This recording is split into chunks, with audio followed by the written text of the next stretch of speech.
What could be more terrifying than being told, miles above the sea, that the pilots flying your plane are lost? This is exactly what happened. 146 passengers on board Boeing 737 over the Java Sea in February of 2006. The video you're about to watch tells the fascinating story of what happens when small mistakes begin to slip through the cracks and build up until they become impossible to ignore. This is the story of Adam Air Flight 782.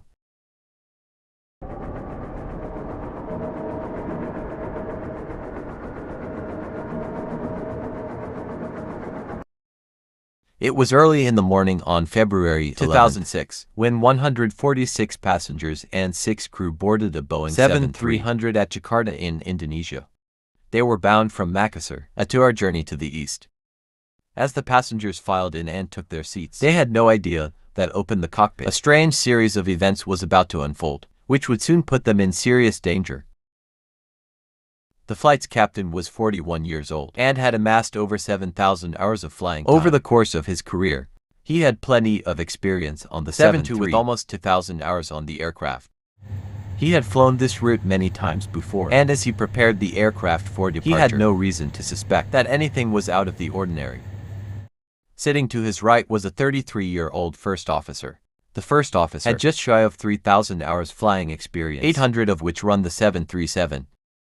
It's a cliché at this point to say that aircraft accidents don't just happen for one reason, but this is rarely as clear as it is in the case of Flight 782, where the chain of events which led to the incident was miles long. And on this morning, the first link in that chain appeared, right on the ground at Jakarta. During their pre-flight checks, the pilots discovered that there was a fault with one of the plane's navigation systems. One of its 2 inertial reference units, which keep track of the plane's position as it flies, had failed. Their 737 was 19 years old at this point, and it wasn't exactly in mint condition. The captain called up Adam Air's maintenance, who decided at this point the quickest solution was to simply swap out the faulty unit for the working one when they arrived at the aircraft. That's exactly what they did. The pilots then tested both units on the ground, and they appeared to be working normally.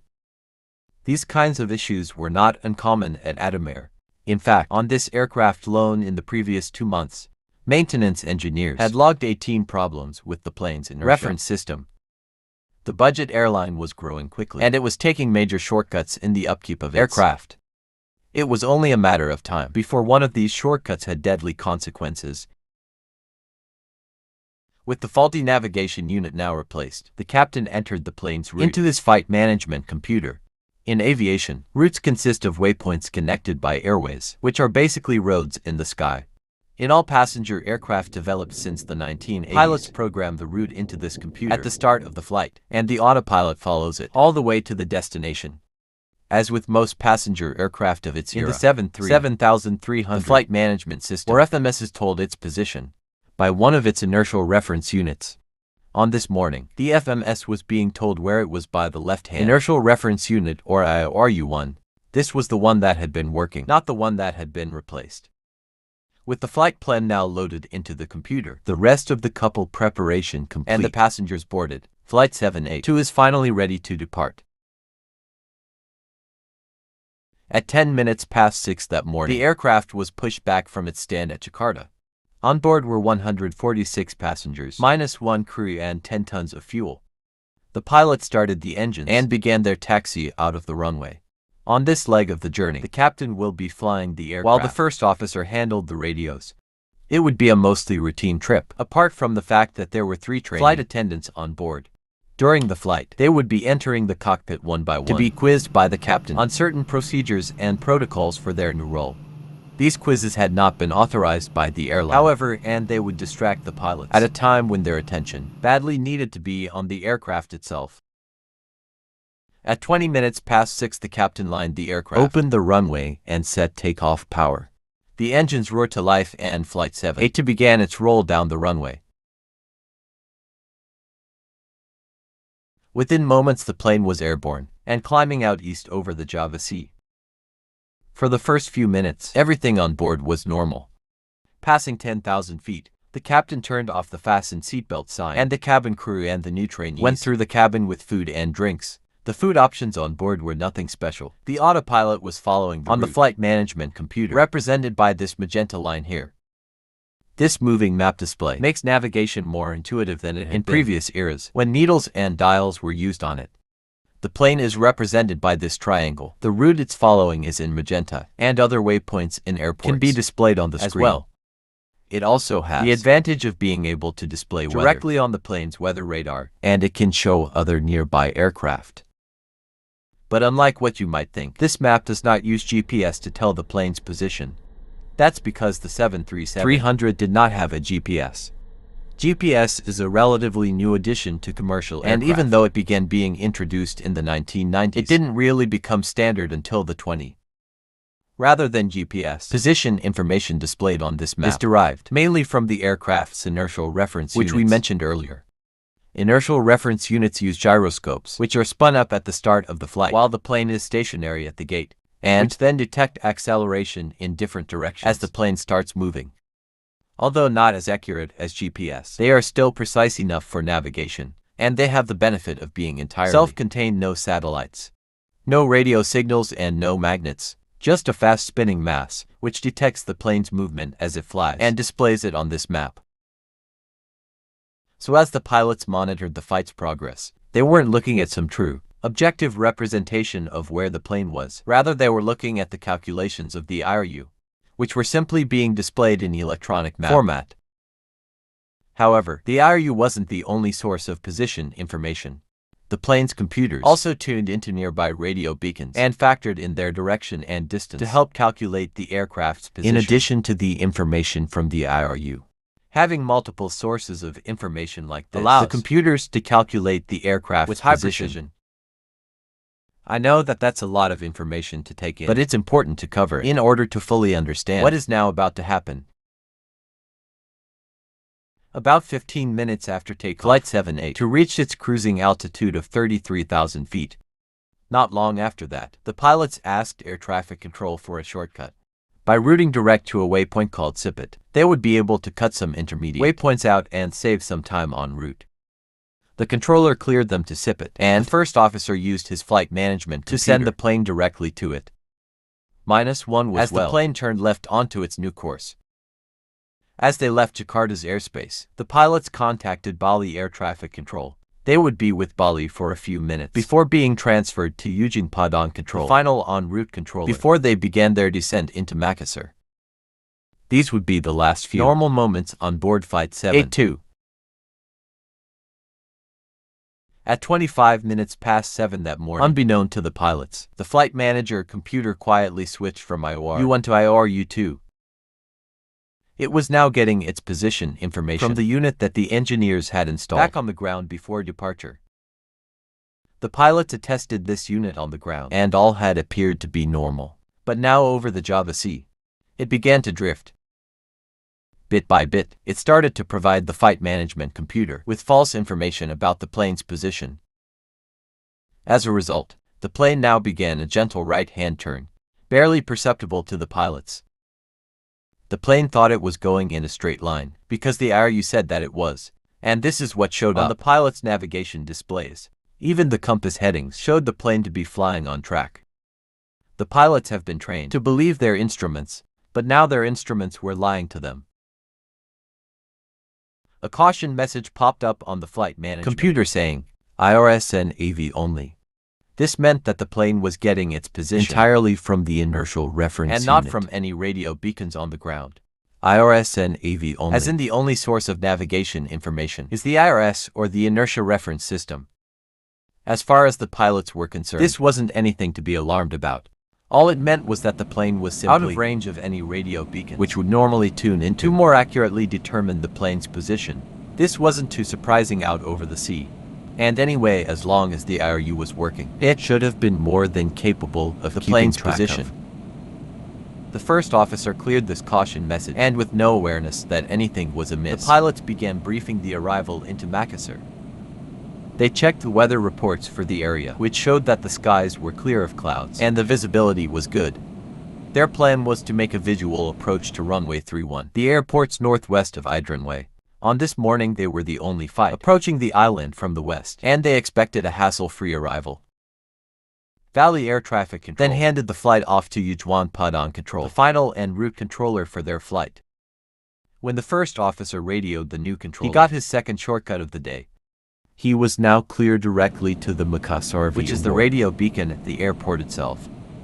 The first officer programmed this waypoint into the flight computer and set the plane on its new course. From here on out, the pilots will be flying directly to the airport. As far as they were concerned, they were now on the home straight. But with the aircraft's position, information coming from the faulty IRU, the navigation display showed the Makassar beacon as being straight ahead roughly east of the aircraft. In reality, the plane was still turning to the south, and the beacon was now off to its left-hand side. Both pilots and passengers were completely oblivious as the plane drifted further and further away from its planned route. However, the pilots weren't the only ones who were supposed to be monitoring the plane's flight path. Where was air traffic control in all of this? Hadn't they noticed the plane turning? At this point, it was already 10 miles off course. As it happened, the controllers had a system called RAM, or route adherence monitoring, which was designed to alert them whenever a flight deviated from its planned route by more than 10 miles. The only problem was that the warning had been incorrectly set to trigger, not at 10 miles but at 20 miles. The flight hadn't reached that distance yet, and as the controller focused his attention on other aircraft, he didn't notice Flight 7, it too slowly slipping off course. In the cockpit, the pilots had a distraction all of their own. One of the trainee flight attendants had come in for her quiz with the captain. During the 15 minutes that she was in the cockpit, she noticed something that the pilots hadn't. The sun was off to the left-hand side of the aircraft. If they'd been flying towards Makassar to the east, the sun should have been rising directly in front of them. The fact that it was off to the left-hand side could only have meant one thing, that the plane was flying roughly south.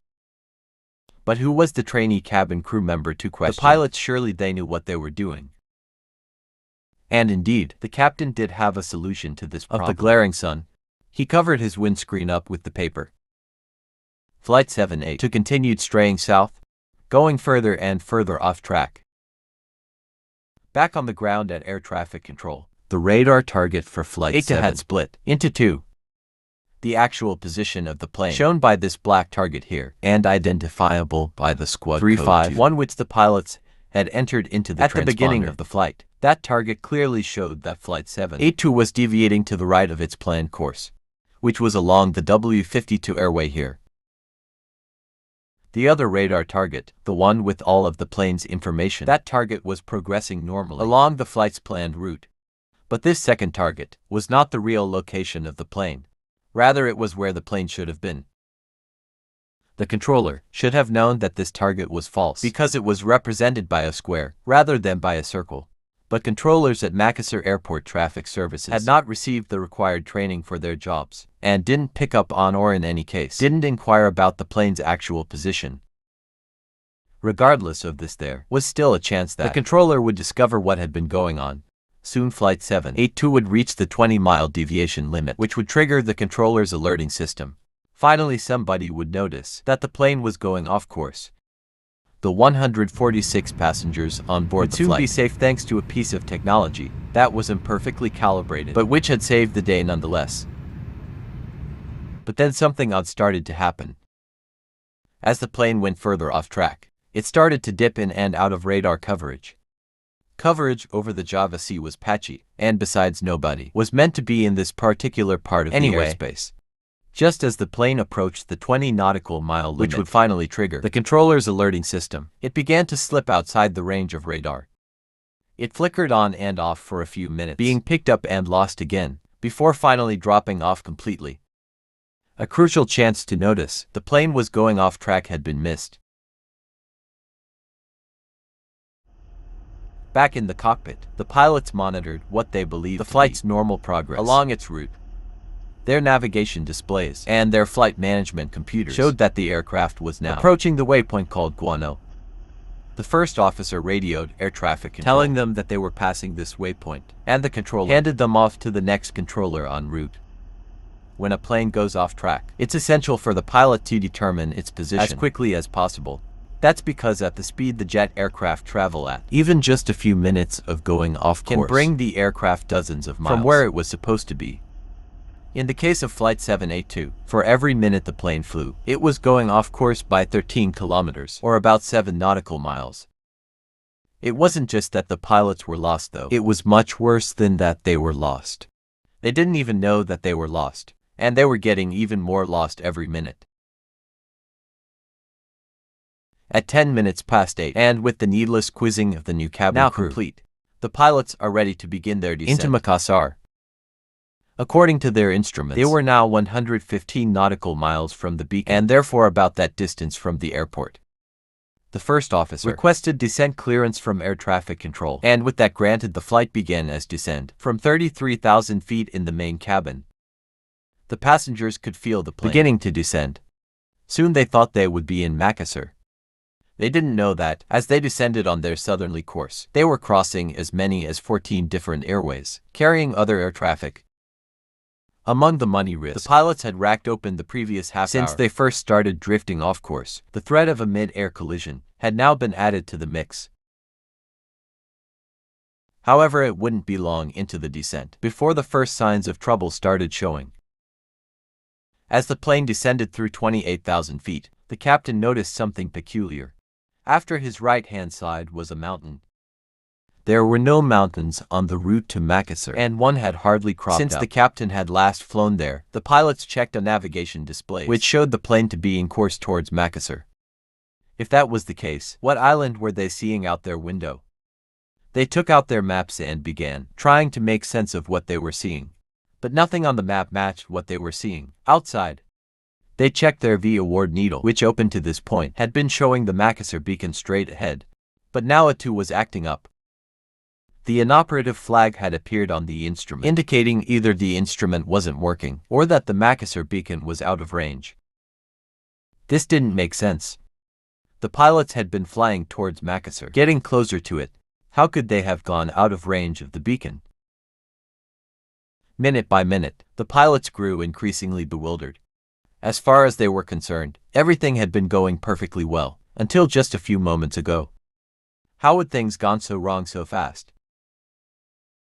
Of course, in reality, the plane had now been going off course for a full 45 minutes. The pilots had only noticed it now. By this point, it was far to the south of where it was meant to be, over 300 kilometers off course, and beginning to cross the island of West Nusa Tenggara. Then, while the pilots tried to figure out where they were, something really strange happened. The autopilot suddenly disengaged. The captain grabbed the control column and began flying the plane manually. Clearly, something was going seriously wrong with the aircraft. The pilots were now lost. The navigation instruments were either broken, lying to them, and now the autopilot was refusing to fly the plane. The pilots needed to figure out what was going on fast. They began searching the cockpit for any clues as to what was happening. Finally, they turned their attention to the oldest instrument in the cockpit, the magnetic compass.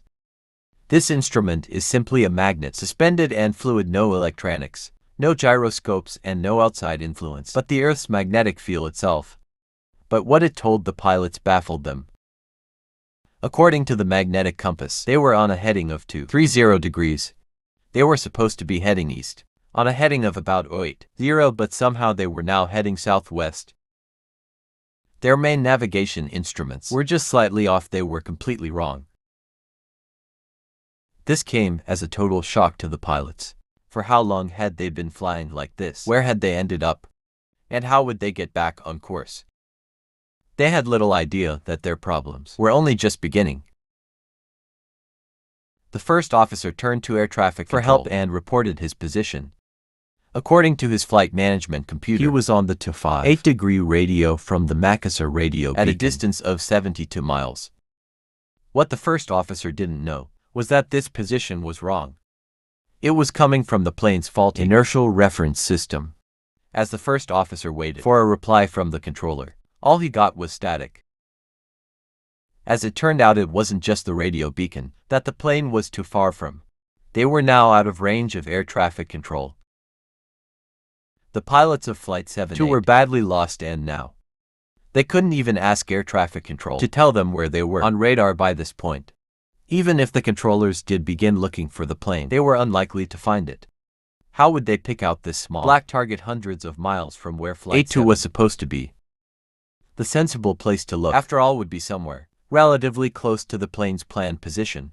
But there were no aircraft there, which could be Flight 7A2. Once they started searching, the controllers would be just as lost as the pilots. The pilots were now truly on their own as they flew high over a vast sea, with unknown forested islands scattered beneath them. The first officer began calling other aircraft on the radio to see if any of those planes could help them figure out where they were. The pilots of one of those aircraft, Republic Express Airways, said that they could see Flight 7A2 on their TCAS, the Airborne Collision Avoiding System, which shows pilots the position of other nearby aircraft. According to this cruise display, the flight was just 29 nautical miles from Makassar. Now there was a glimmer of hope for the pilots of Flight 7A2. As they talked with this aircraft, one of the flight attendants entered the cockpit. She told the captain that the passengers were getting anxious, and she asked whether the aircraft was okay, and whether the captain should make an announcement explaining the situation. But the pilots were still hopelessly confused, and they didn't want to panic the passengers. Besides, there was now a chance that, by working together with this other aircraft, they would be able to figure out where they were in just a few short minutes. What was the point in panicking the passengers when they were just about to figure out where they were anyway? What the pilots didn't know was that the flight they were in touch with wasn't anywhere near them. The aircraft that crew saw and their TCAS was a different 700 of kilometers away from Flight 7A2. After a few more minutes of communicating with the crew of this plane, trying to see if they could see the same clouds and the same features in the terrain below, it became clear that it was just a case of mistaken identity. It was a devastating blow. The pilots went out back at square one. As the minutes ticked on, the pressure in the cockpit started mounting. The captain had his hands full flying the aircraft manually, while the first officer made repeated efforts to contact air traffic control via other aircraft. His hope was that one of the aircraft he talked to would be within range of air traffic control and will be able to relay his message to the controller. The flight was now so far off course that it would take as many as 6 different planes to relay the radio messages to air traffic control. All while this was happening, the pilots were switching their attention between their maps and what they could see out their windows. But they wouldn't have forever to figure out their position. As each minute passed, the aircraft burned through more of its precious fuel. They needed to get back on course before their tanks ran dry. Behind all of this was the horrible feeling that they had brought this dire situation entirely upon themselves somehow. They had gotten badly lost on a route which they should have been perfectly familiar with, and now time was running out. But as if things couldn't get any worse, as the plane descended through 16,000 feet, something completely unexpected happened. The first officer's instruments went blank. The pilots were dumbstruck. Without a primary flight display and a navigation display, the first officer had lost information about the plane's speed, altitude, direction, orientation, and position. He now had to rely on his much smaller standby instruments while the captain continued to fly the plane by hand. Their aircraft was falling apart before their very eyes, and the crew had no idea why.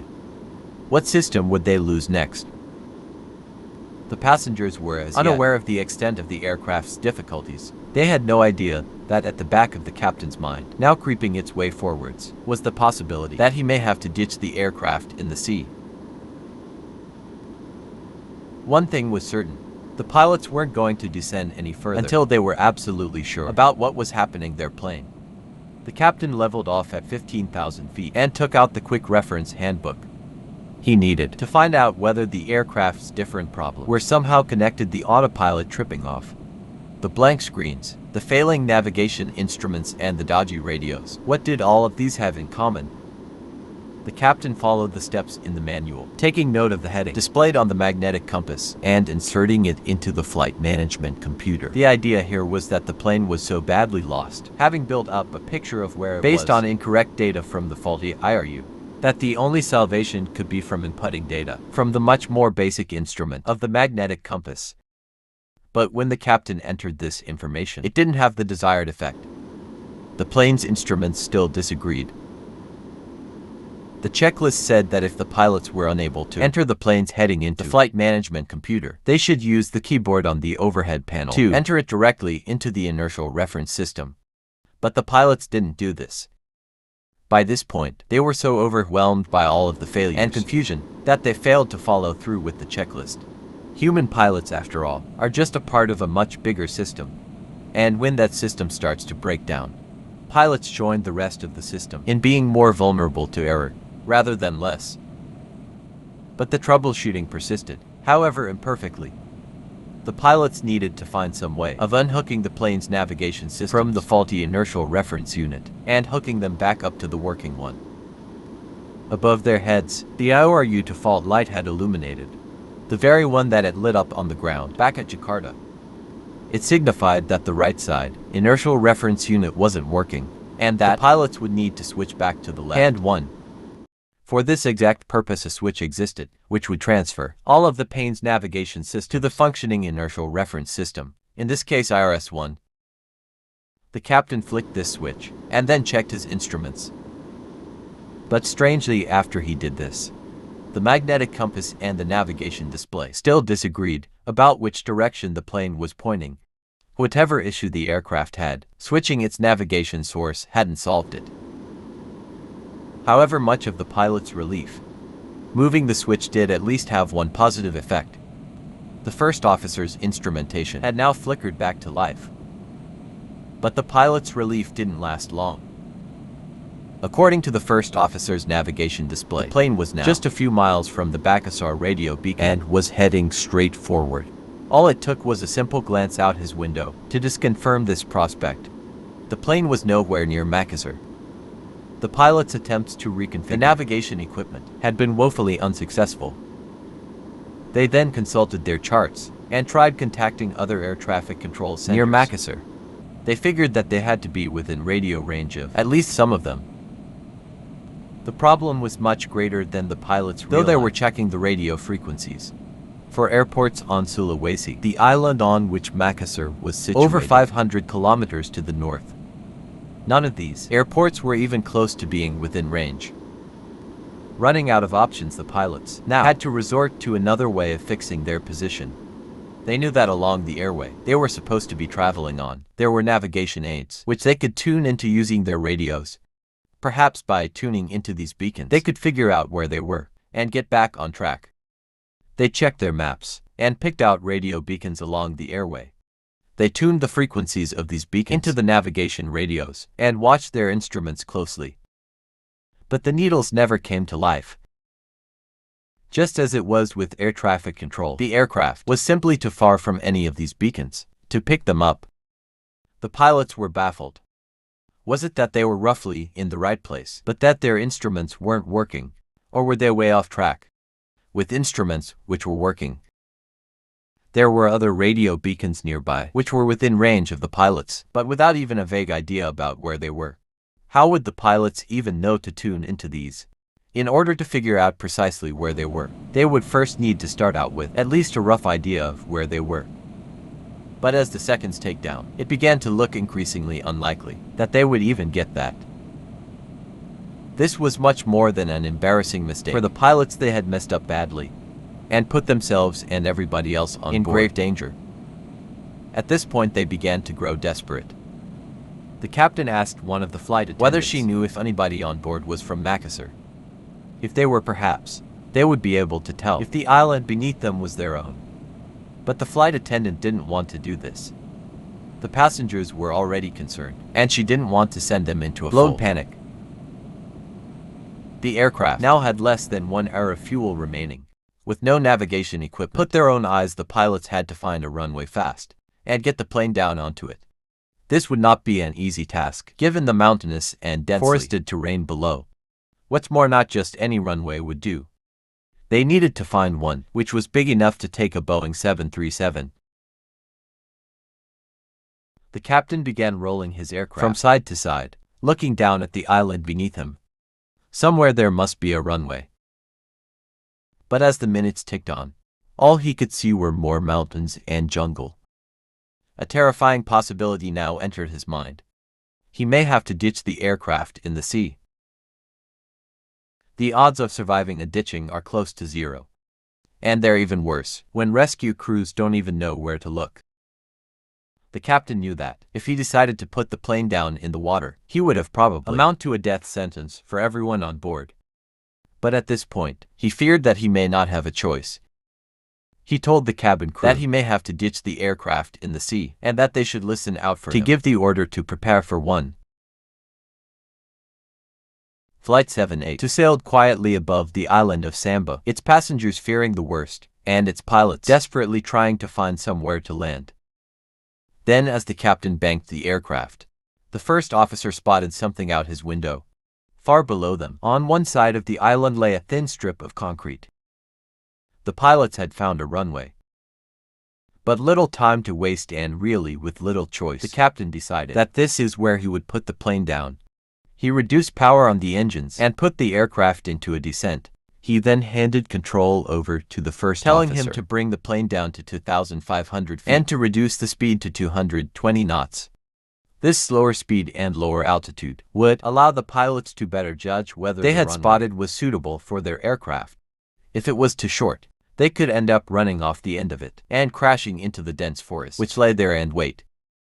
Even though they had found a runway, the pilots were, so to speak, not out of the woods yet. With the first officer flying the plane, the captain made one last-ditch effort to figure out where the aircraft was. He compared the shape of the coastline on his map to the shoreline he could see out his windows and passed on this information to other pilots. Over the radio, these pilots checked their maps and looked out at the coastline. They could see, but they couldn't match this up with what the captain was telling them. The reason for this was simple. The captain's estimation of the plane's position was about 500 kilometers off. He was still convinced that he was flying over Sulawesi, the island over which Makassar was situated. In reality, he was all the way to the south, over the island of Simba. Frustrated with his inability to fix his position, the captain finally accepted that he wasn't going to figure out where he was. His main priority now had to be making sure that the plane landed safely. At 25 minutes past 8 that morning, he told the senior cabin crew member to prepare for a landing somewhere on Sulawesi Island. He then made a PA apologizing to the passengers, telling them that there had been a navigation and that they will be landing in a few minutes. He admitted that he didn't know where they would be landing, but said that the important thing is that he put the plane down somewhere. This wasn't perhaps the most reassuring PA, but the passengers, like the pilots, didn't have much choice in the matter. With the passenger briefing out of the way, the pilots now began setting up for their approach to the airport. Normally at this point, they would be able to review the airport charts and plan things like which flap setting they should use on the approach and how much braking they should use on landing. They would also be able to review the weather so that they could prepare for any crosswind on final approach and set their altimeters to display their altitude correctly. Without knowing the radio frequency of any nearby control towers, and without even knowing which airport tries to look at the pilots were coming in blind. All they could do was hope that the runway could take their plane when it landed. Unfortunately for Flight 8 to the airport they were approaching was not meant to take Boeing 737s, the biggest aircraft, which regularly landed there was the Fokker 28, a much smaller regional jet. Even the apparent safety of the runway wasn't so safe, after all. But the pilots were running out of time. Their sole focus now was getting the plane down and getting it stopped on the runway. The captain took control from the first officer. As the more experienced pilot, he was better placed to carry out the landing. The first officer then began to call out the approach checklist, and the crew configured the aircraft for landing, lowering the flaps and the gear. The airport had a control tower, and there were other aircraft in the area would be flying in and out of it on that morning. Nobody at the airport knew, as they went about their business, that a fully loaded Boeing 737 was now bearing down on its runway. The pilots could only hope that nobody would get in their way as they neared the airport. This would be the first time of the captain's career that he would be landing without a clearance. The passengers watched nervously out their windows as they got lower and lower, the engines revving up and down as the captain adjusted his speed. As the plane neared the threshold, the automated voice in the cockpit began counting down the aircraft's height above the runway. It was the moment of truth. At 20 minutes past 9 that morning, Flight 782 touched down on the runway. The captain applied the brakes and gradually brought the aircraft to a stop. Everyone on board had survived the ordeal. Once he had pulled up at the gate, the captain figured out to his shock that he had landed at Tombolaka Airport, all the way south on the island of Simba.